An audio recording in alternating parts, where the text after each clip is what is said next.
Hai Kitty, kamu ternyata penyebab kebanjiran. Udahlah gendut, diselokan, suka air. Ayo sini naik, bentar lagi kamu mau sekolah. Nanti kamu terlambat, ayo sini naik. Mams, tahu nggak kenapa aku nggak bisa ngambang kayak kapal? Aku kira bakalan jalan, rupanya aku malah nyangkut di sini. Is, kamu tuh mau sekolah nggak? Ayo sini naik. Iya, intro dulu.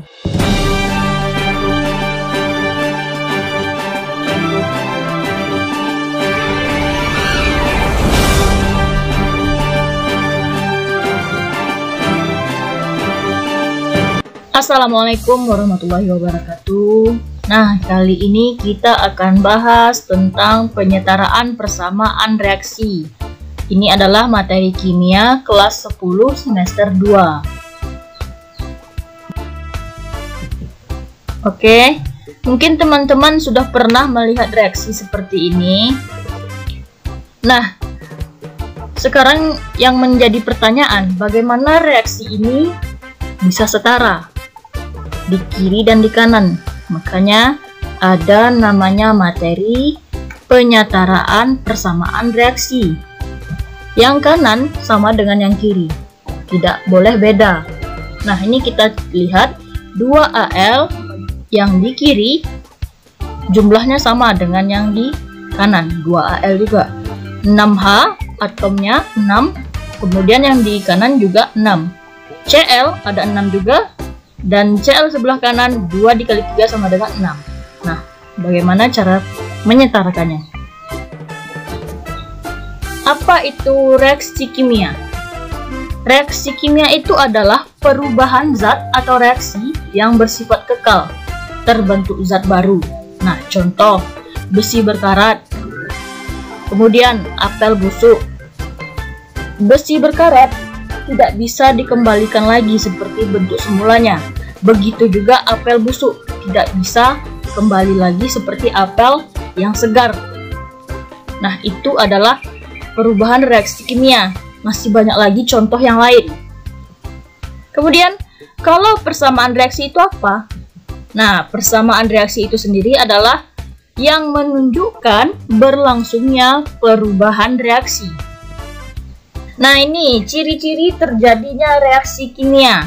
Yang pertama, terbentuknya endapan. Kemudian, terjadinya perubahan warna, terbentuknya gas, terjadinya perubahan suhu. Nah, dari mana prinsip reaksi kimia? Prinsip reaksi kimia ini adalah dari hukum kekekalan massa yang berbunyi massa zat sebelum reaksi dan sesudah reaksi adalah sama. Nah, berarti jumlah atom sebelum dan sesudah itu harus sama kalau dalam kimianya. Wujud zat dalam reaksi kimia itu ada 4. Yang pertama, padatan. Bahasa kimia ini solid, atau kita sering melihat simbolnya itu S. Gas dengan simbolnya G. Cairan, bahasa kimianya liquid dengan simbolnya L. Yang terakhir adalah larutan, aqueous, yang simbolnya Al. Nah, ini dia ada istilah reaksi kimia. Yang pertama ada reaktan, yaitu zat sebelum bereaksi. Berarti posisi reaktan adalah di sebelah kiri. Produk, zat sesudah bereaksi, posisinya ada di sebelah kanan. Koefisien, jumlah molekul yang terlibat dalam reaksi. Wujud zat adalah bentuk zat. Kemudian indeks, jumlah molekul dalam satu zat. Nah, ini kita contohkan dalam reaksi Al dan HCl.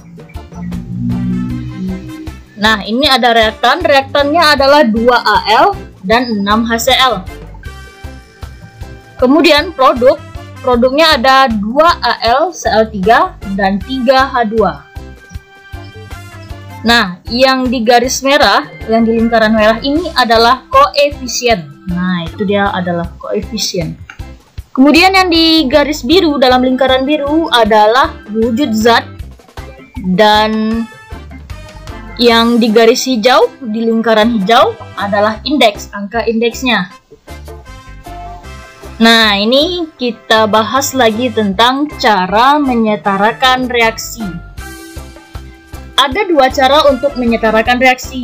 Yang pertama, cara matematika atau orang-orang banyak menyebutnya dengan cara aljabar. Yang kedua, ada cara langsung atau cara sederhana. Nah, kita buat dulu yang pertama adalah cara aljabar dengan contoh reaksinya Zn dan HCl.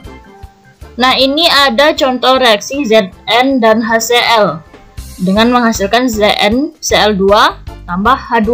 Nah, reaksi sekarang ini kan belum sama kiri dan kanan. H yang di kiri itu berjumlah 1, H yang di kanan berjumlah 2. Maka kita harus menyamakannya dengan cara aljabar. Nah, caranya, di setiap molekul kita beri tanda A, B, C, dan D. Kemudian setelah kita memberi tanda A, B, C, dan D, nah ini ada jumlah Zn di sebelah kiri sama dengan 1. Kita lihat di sebelah kanan, Zn juga berjumlah 1, berarti sama. A sama dengan C. Di kiri B yang jumlah H-nya, yang di kanan 2 jumlah H-nya, berarti B sama dengan 2D. Jumlah atom Cl itu di kiri jumlahnya 1, sementara di kanan jumlahnya 2. Nih, angka indeksnya 2. Nah, kita sudah mendapatkan semua jumlah yang ada di dalam reaksi ini. Berarti kita misalkan salah satu dari jumlah Zn ini. Kita misalkan A sama dengan 1. Nah, berarti ini A tadi 1. Jadi kita berpatokannya kepada A. Kemudian kalau A1 berarti otomatis C sama dengan 1 juga. Ya kan? Nah, karena C juga sama dengan 1, berarti sudah bisa kita masukkan ke ini. B sama dengan 2C. Nah, seperti ini jadinya. B sama dengan 2C, kemudian sama dengan 2 dikali 1. 2 kali 1 sama dengan 2. Nah, kemudian kita akan mencari D. Nah, ini kan kita akan mencari jumlah atom H. Karena B-nya sama dengan 2, berarti kita pindahkan 2 ini nanti di B ini. Bagaimana caranya? Sama juga seperti yang B. Nah, ini B sama dengan 2D. Berarti 2 sama dengan 2 kali D. D sama dengan 2/2 sama dengan 1. Nah, berarti kita sudah mendapatkan A, B, C, dan D-nya. Tinggal kita masukkan saja. A sama dengan 1, kalau 1 tidak perlu ditulis di Zn ini. B sama dengan 2. Yang C sama dengan 1, tidak perlu ditulis. Yang D juga sama dengan 1, tidak perlu ditulis. Nah, seperti inilah cara aljabar. Kita harus menjabarkan satu persatu dari A, B, C, dan D. Kemudian, cara langsung. Nah, kalau di cara aljabar, kita kan memisalkan dulu dengan A, B, C, dan D. Nah, kalau cara langsung ini kita harus menghitung jumlah dari atom yang ada pada reaksi tersebut.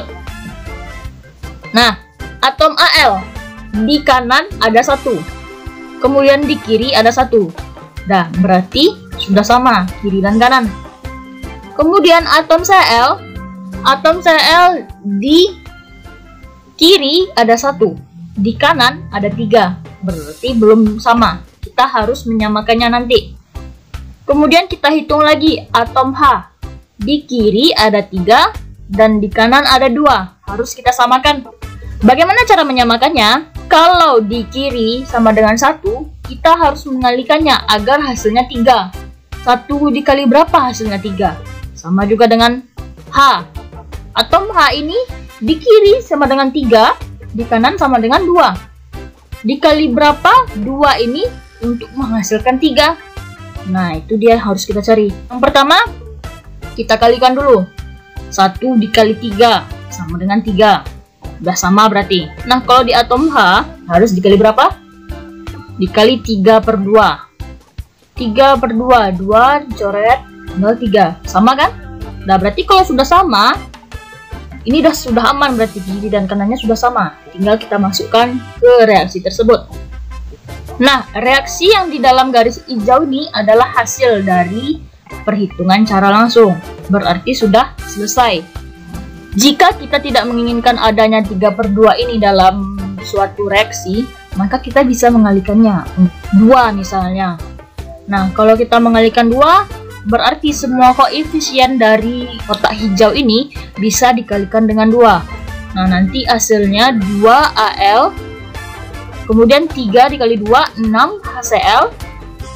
Nah, ini AlCl3 dikali 2 berarti 2AlCl3. Kemudian 3/2 dikali 2, nah menjadi 3 karena 2 sama 2 dicoret. Nah, inilah hasil akhirnya. Mudah kan? Nah, hanya seperti ini untuk cara menyetarakan reaksi. Semoga bermanfaat. Dan saya akhiri. Wassalamualaikum warahmatullahi wabarakatuh.